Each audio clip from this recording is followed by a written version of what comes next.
Fala pessoal, chegando aqui com mais um vídeo. Olha, esse mercado não para, hein? Tá aquecidíssimo o mercado dessa janela que se abriu e o Palmeiras parece que vai ficar mais ativo no mercado, o que a gente espera, que a gente precisa também. Um time forte, um time competitivo, um time com jogadores experientes. E a gente já falou há algum tempo aqui alguns nomes que parece que aos poucos vão aparecendo, né? No dia a dia, no noticiário. Lembro do Carlos Miguel, por exemplo, aqui no canal nós fomos um dos primeiros a falar, hoje é titular do Palmeiras.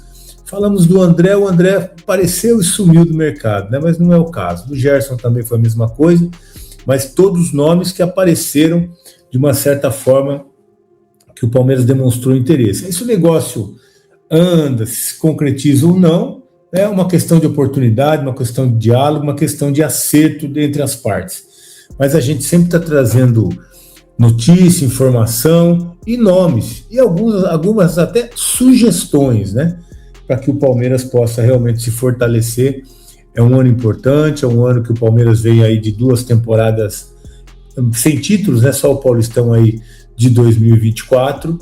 Então, embora tenha disputado todos os títulos no ano passado, acabou ficando sem nenhum. E para isso precisa ter um elenco experiente, precisa ter um elenco com líderes dentro de campo, precisa contratar jogadores campeões, que venham com bagagem, que venham para jogar, que venham para ser campeões. Né? O Palmeiras contratou jogadores que não sabem o que é isso, não sabem o que é ser campeão, não sabem o que é um jogo decisivo, e aí sofreu na temporada e felizmente parece que uma luz acendeu como essa que me ilumina aqui, e o Palmeiras mudou a filosofia de contratações, né? A filosofia mudou, o Palmeiras hoje está indo atrás de jogadores mais experientes, jogadores mais tarimbados, e a gente vai ver o resultado na prática, Bom, mas a notícia, vamos começar a falar do Alan. A notícia é essa proposta do Milan, para mim uma proposta irrecusável. O Milan bate na porta e põe na mesa uma proposta de 35 milhões mais bônus do menino que, legal, tem um belo futuro, fez um bom Mundial, fez uma ótima Libertadores, classificou o Palmeiras para a final naquele jogo da LDU, foi o melhor em campo, disparado. Mas um menino que ainda alterna, 21 anos, que oscila, nem é nem titular absoluto hoje do Palmeiras, não é verdade? Não dá para dizer que o Alan é titular absoluto do Palmeiras. E aí chega uma proposta que pode chegar até 40 milhões de euros. Fiz a conta aqui. 35 milhões 218 mais 31, nós estamos falando aí de quase 250 milhões de reais por um menino. E eu acho que é assim que você forma um time campeão. Muitas vezes valorizando o menino que vem da base, né?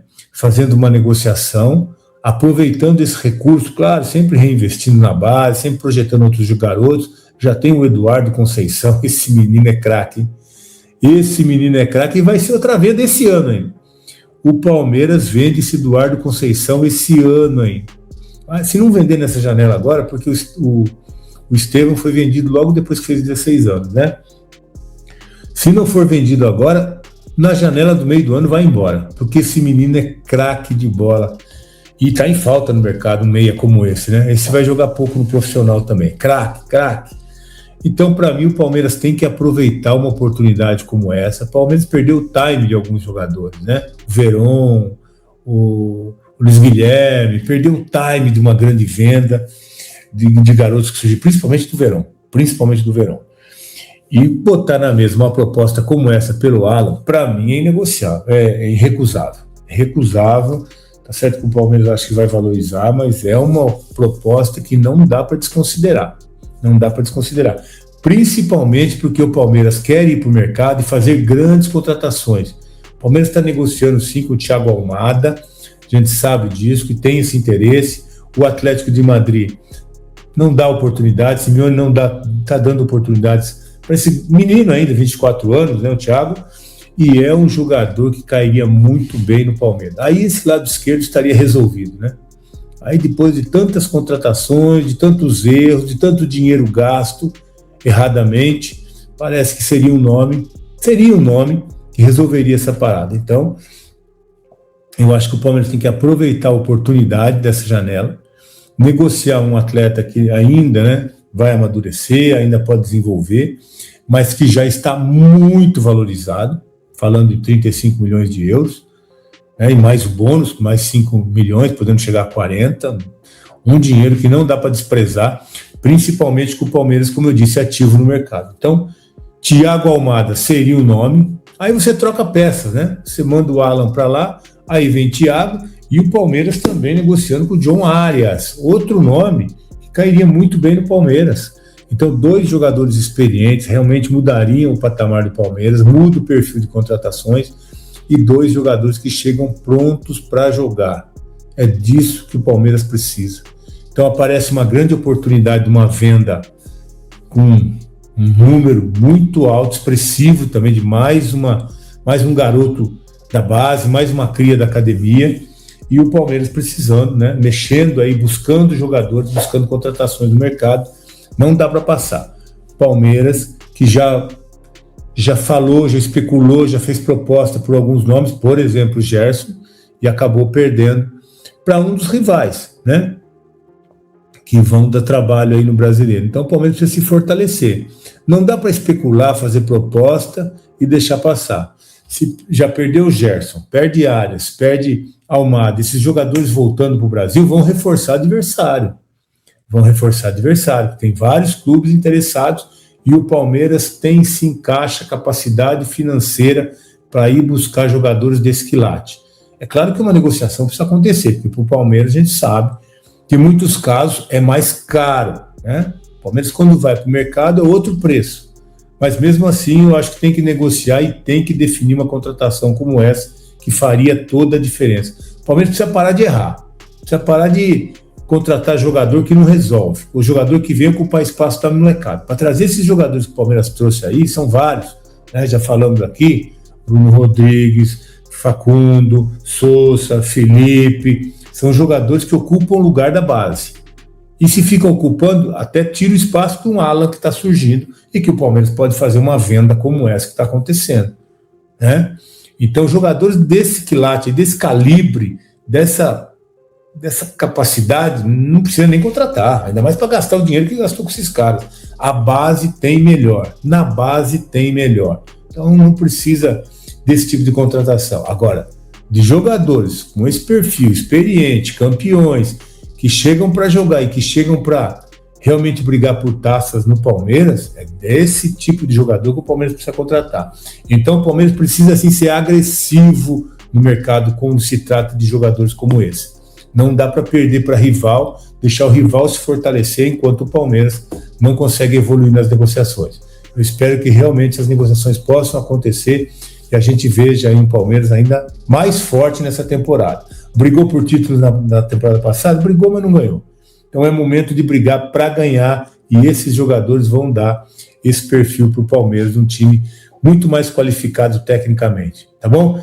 E começa o Paulistão amanhã, hein? Amanhã, não sei quando você vai ver esse vídeo, né?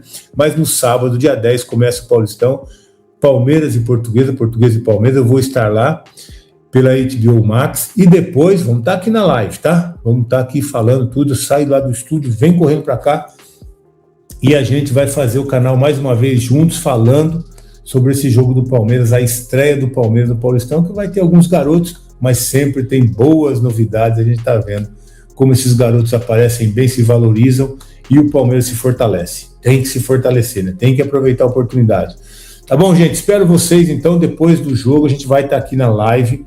E quero dizer também, sempre agradecendo nossos parceiros aí, a MA7, que é nosso parceiro, que mais uma vez está trazendo uma promoção muito especial para a gente nesse Paulistão, tá? Vai colocar você para ver o jogo do Palmeiras de camarote no Allianz Parque. Quando tiver jogo no Allianz Parque, né? Por enquanto, tá fechado, o Palmeiras joga lá em Barueri. Histórico, a gente tá falando de um jogo que muita gente ainda considera clássico, muita gente diz que não é mais clássico por conta da rivalidade histórica, mas ao mesmo tempo a diferença enorme entre as equipes, mas o fato é que é um duelo muito tradicional, né? Estamos falando de 267 jogos, 127 vitórias do Palmeiras, 67 da Portuguesa e 73 empates. A vantagem é enorme no retrospecto geral, mas tem um detalhe aí. No Canindé, que é onde o jogo vai acontecer, a vantagem é da Portuguesa. São 25 confrontos entre Portuguesa e Palmeiras no Canindé, 7 vitórias do Palmeiras, 5 empates e 13 vitórias da Portuguesa. Quer dizer, é chatinho pro Palmeiras jogar contra a Lusa por lá, né? Vamos ver como vai ser esse confronto. Detalhe, antes da gente mergulhar em alguns detalhes específicos do jogo, a maioria da torcida será palmeirense. A Portuguesa disponibilizou 10 mil lugares para a torcida do Palmeiras e 5 mil lugares para a torcida da Portuguesa. E por quê? Bom, conversando com pessoas lá dentro da Portuguesa, claro que o torcedor da Portuguesa vai querer assistir esse jogo, vai querer acompanhar essa partida, vai querer acompanhar a estreia diante de um grande clube que está num momento muito melhor do que a Lusa, mas é preciso projetar o dinheiro, é preciso projetar grana, e os 5 mil lugares disponíveis para a torcida da Portuguesa, dentro da Portuguesa, avalia-se que são suficientes. E os 10 mil certamente serão preenchidos pelos palmeirenses com preços mais altos, e isso vai colaborar muito nessa reestruturação da Portuguesa, que está com uma SAF há cerca de 1 ano. E qual a dificuldade, né? Muita gente pode falar, pô, Fragoso, você disse no começo do vídeo que existem dificuldades pro Palmeiras, mas é uma potência da América do Sul contra uma equipe de Série D de Campeonato Brasileiro. Claro que é um jogo tradicional, é um jogo de duas equipes que existem há muitos anos, mas não tem que ter tanta dificuldade. Gente, a gente tem que analisar o futebol sem olhar de maneira simplista. É evidente que o Palmeiras é favorito, é evidente que o Palmeiras tem mais time, mas a gente precisa analisar o contexto, e o contexto traz algumas diferenças aí. Vamos para a primeira dificuldade que o Palmeiras pode enfrentar nesse confronto, que é a seguinte: desconhecimento do que terá pela frente. A Portuguesa tem 11 novos jogadores contratados para essa temporada, grande parte projetados no time titular de um técnico que também é novo, que é o Fábio Matias. E olhando justamente para isso, o Palmeiras não sabe o que esperar da Portuguesa, não sabe qual sistema vai entrar em campo, não sabe de que maneira a Portuguesa vai trabalhar a sua formação ofensiva, de que maneira a Portuguesa vai trabalhar a sua formação defensiva, se vai ser uma equipe de bolas longas, se vai ser uma equipe de posse de bola. O Palmeiras não tem essa referência. A equipe da Portuguesa que entrou em campo no último jogo da Série D do ano passado não vai ter nada do que tem essa equipe, até o técnico mudou. E quando a gente olha para o Palmeiras, o Fábio Matias vai ter menos dificuldades. Por quê? Porque o Palmeiras tem uma contratação que de fato pode entrar em campo nesse confronto, que bidou, que é o Marlon Freitas, e que é um jogador já conhecido, um jogador que tem muito material para você estudar. Mas não só isso, a base do time do Palmeiras é a mesma, a base do elenco do Palmeiras é a mesma. Então todos os jogadores que estão à disposição para o Abel colocar em campo, o Fábio Matias consegue estudar, consegue entender, consegue ver quais são as variações, já sabe como o Abel projeta suas equipes. Então, inegavelmente, o Palmeiras, olhando de maneira metafórica, entra numa caverna com uma lanterninha pequena. O Fábio Matias entra numa caverna iluminada. Ele olha e sabe tudo que ele tá vendo. O Palmeiras vai olhar e falar, opa, deixa eu entender aqui o que eu tenho, porque tá tudo no escuro. Então essa é a primeira dificuldade. A segunda dificuldade, aí já é bem interessante destacar, que muita gente se esquece. O Palmeiras iniciou a sua pré-temporada há 1 semana. A Portuguesa iniciou a sua pré-temporada em outubro de 2025, gente. É muito tempo de diferença. Quando a gente fala do futebol de alto nível, de um paulistão, de primeira divisão, a parte física ela é muito relevante.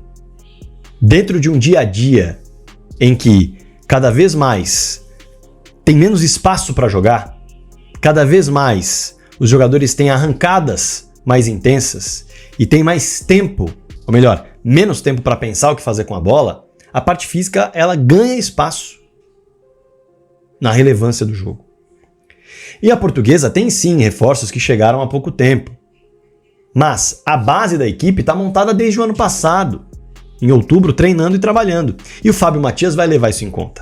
O Fábio Matias vai trabalhar para ter uma equipe que chegue na reta final do jogo, viva na partida e em condições de se sobrepor ao Palmeiras fisicamente, que acabou de começar a pré-temporada. Inclusive a manifestação do Abel em relação à temporada já é uma reclamação em relação a ter de entrar em campo 1 semana depois do início da temporada para o primeiro jogo oficial.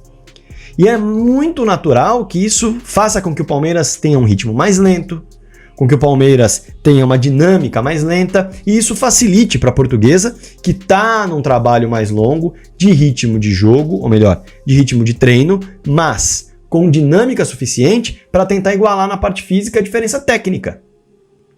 E com as surpresas táticas que o Fábio Matias pode preparar. Então é preciso olhar todo o contexto. Fala, torcedor do Verdão, venho aqui trazendo mais um vídeo. Peço você que deixe seu like e se inscreva no canal. Vamos falar aí a respeito do Alan, né, que recebeu uma proposta aí muito grande aí, muito alta, segundo o Veloso trazendo aí também. Trouxe um corte do Facincani também, ele trouxe também em primeira mão aí. E o Veloso está trazendo aí, reforçando aí a proposta do Alan, um moleque muito promissor, que tem um futuro brilhante aí, né, e o Milan veio com tudo.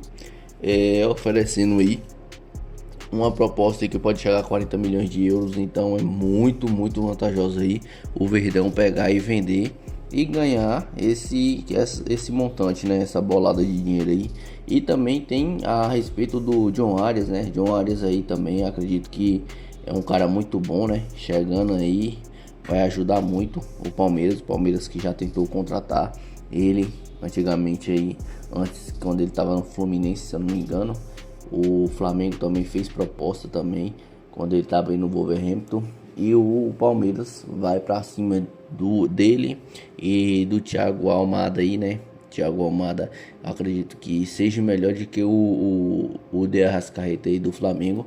Então, um jogador muito promissor. Eu queria saber o que é que você pensa aí, o que é que você acha dessas possíveis contratações aí que o Verdão está se movimentando no mercado da bola, e também sobre a venda do Alan. Deixa aí seu comentário. Tamo junto, forte abraço e avante palestra.